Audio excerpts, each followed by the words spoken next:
Unaona huyo kijana amesimama hapo kando. Huyo mfupi non around. Huyo kijana tulisoma naye high school. Wao wako na pesa. Sema wako na pesa. Huyu ni mtoto wa governor. Matako yake inalia mbwata.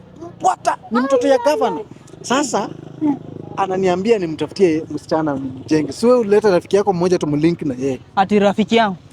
Babu yangu ndo kwa maana nakwambianga unanga akili. Akili tu kutumia. Mungu alikupatia akili ya kutumia for 24 hours lakini akili nimerealize una. Uweze niona hapa kwani mimi si dem. Mimi sifai. Mimi ndo sort wire mimi ndo niko. Hiyo biashara tunafaa tufanye sisi unaniambia nitafute rafiki yangu akule pesa. Hiyo ni haki yangu anataka kukula. Mimi niko hapa available, very much ready. Unataka nikuuze mama Onyango sitaki. Baba Onyango hiyo si ni biashara ama utaki tuomoke? Utaki tutoke block? Shida yako natakanga tu tukae maskini. Ukienda huko basi msinini. Asifanya nini? Huyo niwachie tu hakuna. Twende hiyo. Hello handsome. Ndio. Onyango unakuanga na akili. Si ndikuma nakwambia mimi ndo sort wire. Kuja hivi ongea na. Jamit. Kiasi mzee. Hata nilikuwa nimesahau haka Kavera Sidika kana kuanga single.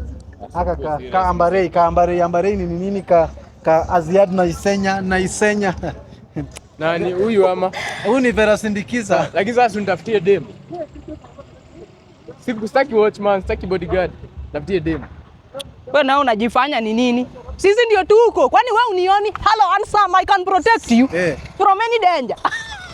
Anaitwa Vera Sindika. Sindikiza alafu Hambarei. Nimekuma dem. Sasa wewe tunapelekana. Wewe acha hizo. Mimi ndio niko. Sasa wewe tunapelekana. Mpaka uko na iPhone? Wewe niwachie huyu hata Holy Spirit haitalinda. Mimi ndio niko na wewe bumper to bumper. Sasa hapa ndio tumefikisha. Handsome. Nipe yangu kwanza. Wewe acha hizo. Sasa wewe tunapelekana. Uende bedroom ni nini?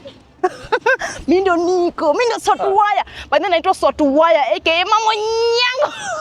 Nipe simu. Twende. Nipe simu. Wewe enda. Take wewe.